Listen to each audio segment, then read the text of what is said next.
ಮಾನ್ಯ ರಾಮ್ ಭಟ್ರವರು ನಿನ್ನೆ ದೈವಾಧೀನರಾಗಿದ್ದಾರೆ. ಕಳೆದ ಸುಮಾರು ಒಂದು 75 ವರ್ಷಗಳಿಂದ ಒಂದು ರಾಷ್ಟ್ರೀಯ ಚಿಂತನೆಯಲ್ಲಿ ಹಿಂದುತ್ವೇ ಈ ದೇಶದ ರಾಷ್ಟ್ರೀಯತ್ವ ಅಂತ ಹೇಳುವಂಥ ದೃಷ್ಟಿಕೋನದಿಂದ ಕೆಲಸ ಮಾಡ್ತಾ ಬಂದವರು. ಪ್ರಾರಂಭದ ದಿನಗಳಲ್ಲಿ ಮಂಗಳೂರಿನಲ್ಲಿ ಅವರ ಕಾರ್ಯಚಟುವಟಿಕೆ ನಡೀತಾ ಇತ್ತು. ನಿಧಾನವಾಗಿ ಅದು ಪುತ್ತೂರಿಗೆ ಬಂತು. ಇಲ್ಲಿದ್ದಾಗ ರಾಷ್ಟ್ರೀಯ ಹೋರಾಟಗಳೇನಿದೆ ಅದರಲ್ಲಿ ಎಲ್ಲರೂ ಭಾಗವಹಿಸಿದರು. 1948ರಲ್ಲಿ ಸಂಘದ ಮೇಲೆ ನಿಷೇಧ ಹೇರಿದಾಗ ಅದರ ವಿರುದ್ಧ ಹೋರಾಟ ಮಾಡಿದರು. ಗೋವಾ ವಿಮೋಚನೆಯ ಸಂದರ್ಭದಲ್ಲಿ ಹೋರಾಟ ಮಾಡಿ ಜೈಲು ಸೇರಿದ್ದರು. 1975ರಲ್ಲಿ ತುರ್ತು ಪರಿಸ್ಥಿತಿ ಬಂದಾಗ ಮತ್ತೊಂದು ರಾಷ್ಟ್ರೀಯ ವಿಚಾರಕ್ಕೋಸ್ಕರ ಈ ದೇಶದ ಸ್ವಾತಂತ್ರ್ಯವನ್ನು ಉಳಿಸುವ ಹಿನ್ನೆಲೆಯಲ್ಲಿ ಮತ್ತೆ ಹೋರಾಟ ಮಾಡಿದರು. ಆವಾಗ ಮೀಸಾಬಂದಿಯಾಗಿ ಜೈಲಿನೊಳಗೆ ಹೋದರು. ಅವರು ಮಾತ್ರ ಹೋದದ್ದಲ್ಲ, ಅವರ ಕುಟುಂಬದಿಂದಲೂ ಭಾರಿ ದೊಡ್ಡ ಪ್ರಮಾಣದಲ್ಲಿ ಇಡೀ ದೇಶದಲ್ಲಿ ಒಂದು ಕುಟುಂಬದಿಂದ ಅತ್ಯಂತ ಹೆಚ್ಚು ಜನ ಈ ಕಾರಣಕ್ಕೋಸ್ಕರ ಜೈಲಿಗೆ ಹೋಗದಿದ್ದರೆ ಅದು ಉರಿಮಜಲ್ನ ಆ ಕುಟುಂಬದವರು. ಜನಸಂಘ ಅಂತ ಏನು ಒಂದು ಪಕ್ಷ 1951ರಲ್ಲಿ ಪ್ರಾರಂಭ ಆಯಿತು. ಆ ಜನಸಂಘವನ್ನು ಕಟ್ಟಿ ಬೆಳೆಸಿದವರಲ್ಲಿ ಇವ್ರದ್ದೊಂದು ಪಾತ್ರ ಭಾರಿ ಪ್ರಮುಖವಾದ್ದು. ಪುತ್ತೂರಿನಲ್ಲಿ ಜನಸಂಘವನ್ನು ಹುಟ್ಟು ಹಾಕಿದ್ದೇ ಅವರು.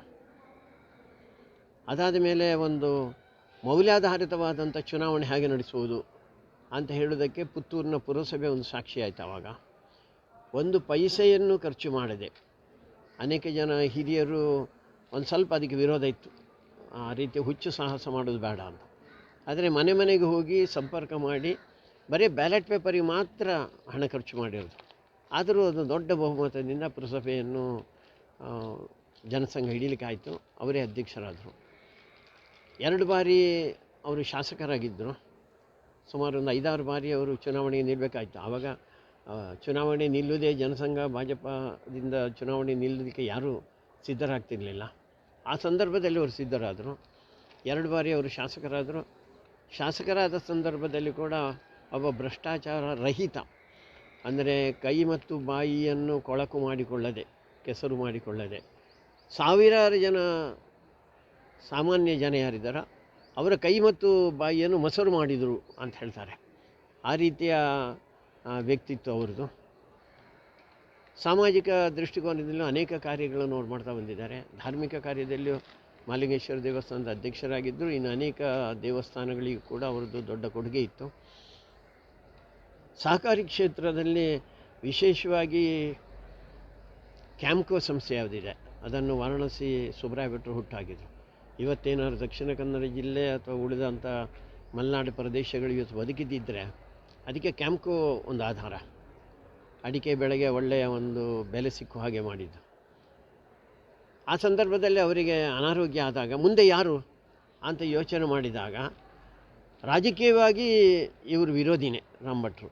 ಆದರೆ ಸಚ್ಚಾರಿತ್ರವಂತ ಮತ್ತು ಈ ರೀತಿಯ ಕಾರ್ಯವನ್ನು ಚೆನ್ನಾಗಿ ಅವರು ತಗೊಂಡು ಹೋಗ್ಬೋದು ಅಂತ ಹೇಳೋದ ದೃಷ್ಟಿಯಿಂದ ಅವರಿಗೆ ಆ ಜವಾಬ್ದಾರಿಯನ್ನು ಕೊಟ್ಟರು. 2 ಬಾರಿ ಅವರು ಕ್ಯಾಂಪ್ಕೋದ ಅಧ್ಯಕ್ಷರಾಗಿದ್ದರು. ಆ ಕ್ಯಾಂಪ್ಕೋವನ್ನು ಅತ್ಯಂತ ಎತ್ತರಕ್ಕೆ ಬೆಳೆಸಿದಂಥ ಖ್ಯಾತಿ ಅವ್ರದ್ದು.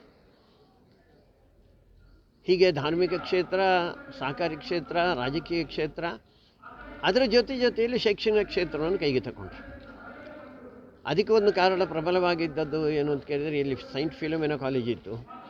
ಅಲ್ಲಿ ಹಿಂದೂ ಹುಡುಗಿಯರು ಅವರು ತಿಲಕ ಹಾಕಬಾರ್ದು, ಬಳೆ ಹಾಕಬಾರ್ದು, ಹೂ ಮುಡಿಬಾರ್ದು ಅಂತ ನಮ್ಮ ಸಂಸ್ಕೃತಿಗೆ ವಿರೋಧವಾದಂಥ ಕಾರ್ಯಾಚರಣೆ ಆ ಶಾಲೆಗಳು ಮಾಡಿದಾಗ ಅದರ ವಿರುದ್ಧ ಅಲ್ಲಿದ್ದಂಥ ವಿದ್ಯಾರ್ಥಿಗಳು ಎದ್ದು ನಿಂತರು, ಊರಿನವರು ಎದ್ದು ನಿಂತರು. ಆ ಸಂದರ್ಭದಲ್ಲಿ ಇವರ ನೇತೃತ್ವದಲ್ಲಿ ನಾವೇ ಒಂದು ಸಂಸ್ಥೆಯನ್ನು ಪ್ರಾರಂಭ ಮಾಡಬಾರ್ದು ಯಾಕೆ ಅಂಥೇಳಿ 1965ರಲ್ಲಿ ಈಗೇನು ಟೌನ್ ಬ್ಯಾಂಕಿಗೆ ತಗೊಂಡು ಹೋದರು.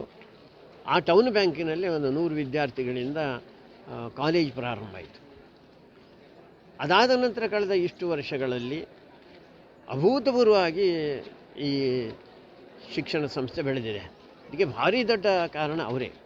ಆ ಸಂದರ್ಭದಲ್ಲಿ ಹಣ ಇರಲಿಲ್ಲ, ಬೇರೆ ಹೊರಗಡೆಯಿಂದ ಯಾರೋ ಅಧಿಕಾರದ ವ್ಯಕ್ತಿಗಳು ಸಹಕಾರ ಮಾಡೋರು ಇರಲಿಲ್ಲ. ಮನೆ ಮನೆಗೆ ಹೋಗಿ ಒಂದು ರೀತಿ ಭಿಕ್ಷೆ ಎತ್ತಿದ ಹಾಗೆ ಹಣವನ್ನು ಅವರ ಹತ್ರ ಕೇಳಿ ಈ ಸಂಸ್ಥೆಯನ್ನು ಕಟ್ಟಿ ಬೆಳೆಸಿದರು. ಇದರ ಅಡಿಪಾಯ ಅವರದೇ ಇರುವಂಥದ್ದು. ಈಗ ಸುಮಾರು ಒಂದು 72 ಸಂಸ್ಥೆಗಳಿದೆ. 4 ತಾಲೂಕಿನಲ್ಲಿ ಬಂಟ್ವಾಳ, ಪುತ್ತೂರು, ಸುಳ್ಯ, ಬೆಳ್ತಂಗಡಿ, ಅದರ ಜೊತೆಯಲ್ಲಿ ಕಾಸರಗೋಡಿನ ಪೆರ್ಲ, ಈ ಇಷ್ಟು ಕಡೆಗಳಲ್ಲಿ ಸಂಸ್ಥೆಗಳು ಶಿಶು ಮಂದಿರ ಅಥವಾ LKGಯಿಂದ engineering college, polytechnic, law college, ಇದೆಲ್ಲವನ್ನು ಬೆಳೆಸಿರುವಂಥ ಕೀರ್ತಿ ಅದು ಅವರಿಗೆ ಸಲ್ಲಬೇಕಾಗಿರುವಂಥದ್ದು. ಎಲ್ಲ ಜನರನ್ನು ಸೇರಿಸಿದರು. ಶಿವರಾಮ್ ಕಾರಂತರಿದ್ದರು, ಬೈಂದೂರು ಪ್ರಭಾಕರ್ ರಾವ್ ಅಂತಿದ್ದರು. ಅವರೆಲ್ಲ RSS ಏನಲ್ಲ ಅವರು, ಅಥವಾ ಜನಸಂಘ BJP ಏನಲ್ಲ. ಆದರೂ ಬೇರೆ ಬೇರೆ ವ್ಯಕ್ತಿಗಳಲ್ಲಿ ಒಳ್ಳೆತನ ಏನಿದೆ ಅದನ್ನೆಲ್ಲವನ್ನು ಜೋಡಿಸಿಕೊಂಡು ಈ ಶಿಕ್ಷಣ ಸಂಸ್ಥೆಯನ್ನು ಅವರು ಬೆಳೆಸಿದಂಥವ್ರು.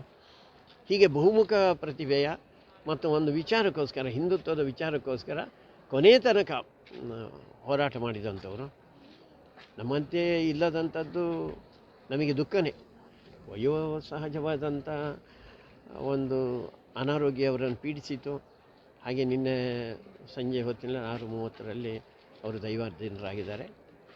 ದೇವರ ಹತ್ರ ಅದನ್ನೇ ಬೇಡಿಕೊಳ್ತಾ ಇರುವಂಥದ್ದು, ಅವರಿಗೆ ಸದ್ಗತಿ ಸಿಗಲಿ ಅಂತ. ಒಳ್ಳೆ